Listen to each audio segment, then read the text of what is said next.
जय श्री राम। प्यारे 10वीं क्लास के विद्यार्थियों, आप सभी का श्री राम इंग्लिश क्लासेस के इस यूट्यूब चैनल पर हार्दिक स्वागत, वेलकम, अभिनंदन। उम्मीद करता हूँ जहाँ भी हैं मस्त होंगे, तंदुरुस्त होंगे और शानदार आपका दिन चल रहा होगा। अपने सिंथेसिस पढ़ रहे हैं और सिंथेसिस वाले इस ग्रामर के इस टॉपिक को आगे बढ़ाते हैं। बहुत ही प्यारा सा टॉपिक चल रहा है जिसमें सिंथेसिस है, क्लोज है, कंजक्शन है और बड़े आराम से समझते हुए स्टेप बाय स्टेप आगे बढ़ रहे हैं। एक और कदम आगे बढ़ाते हैं। आज class 12 subject English, topic synthesis, complex sentence, adverb clause, कल हमने कंपैरिजन कंप्लीट कर लिया था। आज हम पढ़ने वाले हैं रिजल्ट दिखाने वाले कंजक्शन को, परिणाम दर्शाने वाले को। और परिणाम दर्शाने वाले दो कंजक्शन है, मैंने यहाँ लिखा है, एक सो दैट, एक सच दैट। दोनों में थोड़ा सा फर्क है। अगर ध्यान से देखोगे तो ये अंतर कोई बड़ा है नहीं और मैं आपको बड़े आराम से करवाने वाला हूँ दोनों ही कंजक्शन को। यहाँ कोई गलती हमसे हो ना जाए। मैं चाहता ये हूँ कि छोटे छोटे इनके यूजेस हैं और वो आपको ढंग से अगर समझ आ जाए ना तो आज नहीं भविष्य में भी कभी भी इनको लेकर आपको कंफ्यूज नहीं रहेगा। कोशिश करूँगा और कोशिश ये रहेगी कि किसी तरह को आपको रटने की आवश्यकता ना पड़े, समझने से आपका काम चल जाए। आप भी मेरे साथ कोशिश करना। मैं पूरा प्रयास करूँगा, हर एक छोटी सी बात को या आपको इन दोनों के बीच के अंतर को बताऊँगा। आज मैं आपको सो दैट का प्रयोग करवाऊंगा, कल मैं सच दैट का प्रयोग करवाऊंगा। इन दोनों को दो पार्ट में हम पढ़ेंगे। पढ़ना दो पार्ट में इसलिए जरूरी है बेटा कि दोनों की बारीकियां हमें समझ आनी चाहिए। मैंने फर्स्ट डे से ये कहा है और ये मैंने पहले दिन से ये मानने की सौगंध खाई है कि हर एक चीज़ को व्यवस्थित रूप से बताते हुए ही आगे बढ़ूंगा। मैं ऐसा कोई जल्दबाजी नहीं दिखाऊंगा कि एक साथ मिक्स कर दिया और चलो हो गया। आपने कहा वाह सर ने वो चीज़ छोड़ दी जो अक्सर अपने को देखने को मिलती है कि हम चाहते हैं कि हर कोई हर एक चीज़ को हमें अलग अलग करके बताए, छोटे छोटे भले टुकड़े में बताए, लेकिन वो चीज़ समझ आनी चाहिए। मैं यहाँ कोशिश करूँगा इन दोनों के बीच के अंतर को समझाने का। इनका प्रयोग क्यों करते हैं? परिणाम वाले, परिणाम दर्शाने के लिए, रिजल्ट के लिए इनका प्रयोग होता है सो दैट और सच दैट का। अब बात कर लेते हैं अपने सो दैट की। सबसे पहले अपने सो दैट पढ़ने वाले हैं। जब दो वाक्य हों, आपको पता ये एक सेंटेंस ये रहा, एक सेंटेंस ये रहा, दो सेंटेंस होने वाले हैं। पहले कार्य का परिणाम दूसरे में दिया हो।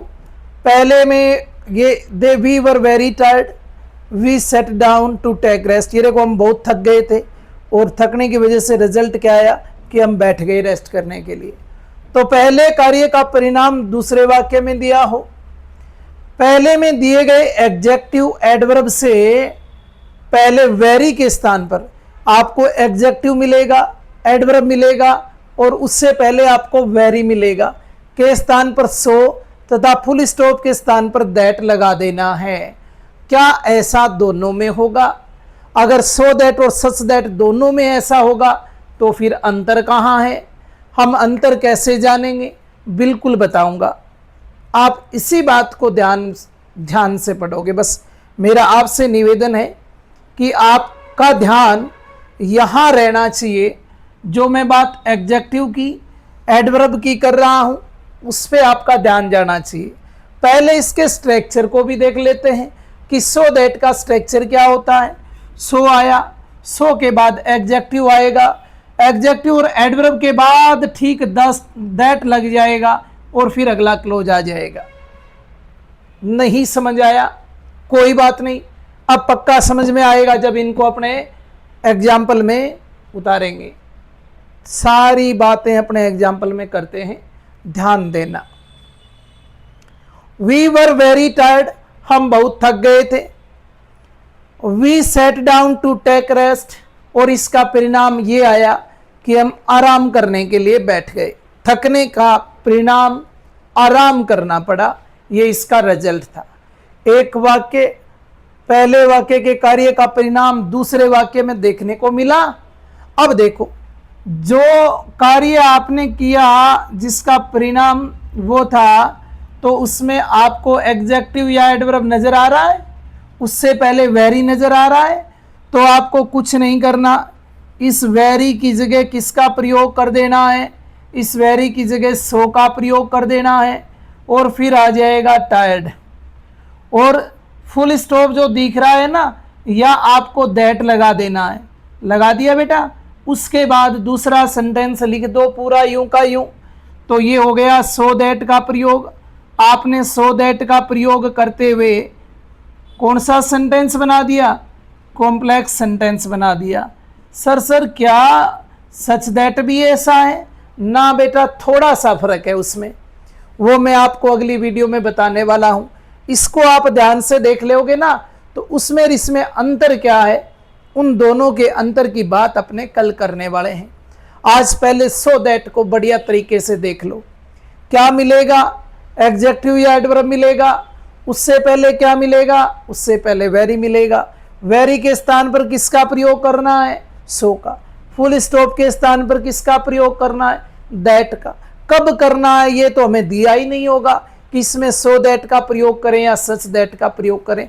तब करें जब पहले कार्य का रिजल्ट दूसरे में दिया हुआ हो। पहला एक्शन उसका रिजल्ट दूसरे में मिले सेंटेंस में, तब ये काम आपको करना है। बात समझ आई होगी। खैर, अगला सेंटेंस देखते हैं। The tree is very high, I can not claim it. The tree is very high, ये रहा, इससे पहले वेरी रहा, तो आपको क्या करना है, आपको लिखना है द ट्री इज वेरी की जगह लिखना है सो, फिर लिखेंगे हम हाई, और फिर लगाएंगे फुल स्टॉप की जगह दैट, और फिर आई कैन नॉट क्लेम इट। ये बन गया अपना कौन सा सेंटेंस है, कॉम्प्लेक्स सेंटेंस। पेड़ बहुत ही ऊंचा है, आई कैन नॉट क्लेम इट, इसका परिणाम ये कि मैं उस पर चढ़ नहीं सकता। तो आपको क्या करना है, वेरी की जगह सो और फुल स्टॉप की जगह दैट का प्रयोग कर देना है। सो दैट एक कंजक्शन भी है ना आपके, और ये कंजक्शन ही तो है हम जो पढ़ रहे हैं। सीधा ही आपको दे सकते हैं एग्जाम्पल में सो दैट का प्रयोग करिए, आपको ब्लैंक दे सकते हैं सेंटेंस के अंदर जब कंजक्शन वाला क्वेश्चन पूछेंगे, तो आपको यहाँ ब्लैंक दे के छोड़ दिया, the tree is blank high, फिर blank I can not claim it, आगे दे देंगे इसमें कि आप सो दैट का प्रयोग करोगे, एक सच दैट का प्रयोग करोगे। इन दो में ही दे दिया, इन दो में ही आपको डिसाइड करना है। पर ध्यान रखना, यहां जब एडजेक्टिव या एडवर्ब होना और उसके बाद तुरंत बाद ब्लैंक हो, तो सो दैट ही आता है, सच दैट कहाँ आएगा। इंतजार करें, कल बताता हूं उसमें और इसमें अंतर क्या है। He is very poor, he can not buy a car, वह बहुत ही गरीब है और इसका रिजल्ट ये है कि वो कार नहीं खरीद सकता। तो क्या करना है, पहला सेंटेंस ही इज वेरी की जगह लिख देंगे सो पुअर, दैट लगा देंगे, और दैट लगाने के बाद दूसरा सेंटेंस जैसा है वैसा लिख देंगे, he can not buy a car. समझ आ रहा है किसका प्रयोग पढ़ रहे हो? आप पढ़ रहे हैं रिजल्ट दिखाने वाले कंजक्शन, और जिसमें पढ़ रहे हो सो दैट, क्या पढ़ रहे हैं, सिंथेसिस में कॉम्प्लेक्स सेंटेंस बनाना आप सीख रहे हैं। This house is very costly, I can not purchase it. आप एक बात नोट करना कि वेरी के बाद या एडजेक्टिव या एडवर्ब भी आ रहा है और कुछ नहीं आ रहा, तब हम किसका प्रयोग कर रहे हैं, सो दैट का प्रयोग कर रहे हैं। तो this house is so costly, this house is so costly that I can not purchase it, I can not purchase purchase it. ये हो गया बेटा सो दैट का प्रयोग। उम्मीद करता हूँ कि सो दैट का प्रयोग आप लोगों को समझ आया होगा। मेरी एक बात पर ध्यान दें, मैं ये चाहता हूँ कि जो पढ़ा दिया वो आपके समझ आ जाए। जहाँ आपको डाउट हो उस डाउट को मैं दूर करने में पूरा प्रयास करूँगा और मेरे प्रयास में मैं सफल भी हूँ।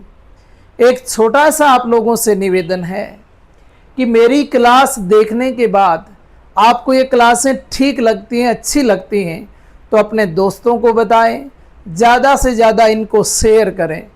और जितनी ज़्यादा आप शेयर करोगे उससे मुझे तो प्रॉफिट होना ही है, पर मैं कोशिश करूँगा कि उसके चलते आपको और बेहतर सुविधाएं उपलब्ध करवा पाऊँ। बेहतर सुविधा का मतलब कोशिश ये रहेगा कि अगर आपको मेरी क्लास देखने में इंटरेस्ट बढ़ रहा है, मुझे ऐसा आपके व्यूज़ देख पर नज़र आ रहा है, तो मैं हो सकता है इस बोर्ड की जगह आने वाले टाइम आपको डिजिटल बोर्ड भी देखने को मिले, जिसमें अपने इतने सारे एग्जाम्पल एक साथ पढ़ लें। और मेरी कोशिश तो यही है। बाकी अब एक छोटा सा प्रयास आपको करना है। मैक्सिमम बच्चों तक, जो 12वीं क्लास के बच्चे हैं, सीनियर क्लास के बच्चे हैं, 11वीं क्लास के बच्चे हैं, जो वास्तव में इंग्लिश सीखने के इंटरेस्टेड हैं, आप इस क्लास को पहुंचाने की कोशिश करें। ज़्यादा से ज़्यादा इसको शेयर करें।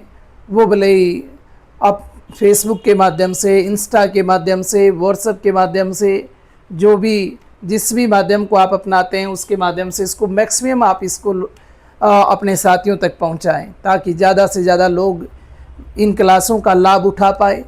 क्योंकि ये क्लासें निःशुल्क मिल रही हैं आपको और मिलेंगी। 100% सिलेबस उपलब्ध करवाऊंगा।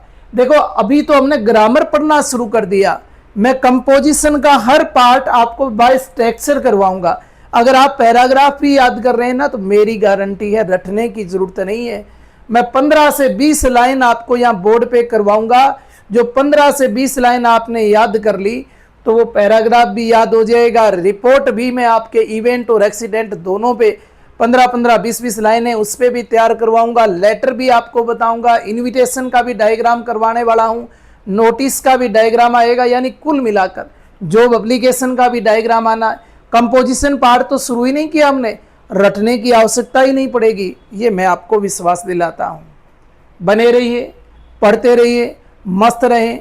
और मेरा तो यही कहना है कि भगवान करे आप लोगों के शानदार नंबर बने, जिस ओर आप अग्रसर हो रहे हैं, आपके पेरेंट्स जो आपसे उम्मीद कर रहे हैं उससे बेहतर परिणाम उनके सामने रखें। आज के लिए इतना ही। हमने पढ़ा है रिजल्ट में सो दैट का प्रयोग। कल हम फिर पढ़ने वाले हैं सच दैट का प्रयोग। जय सिया राम।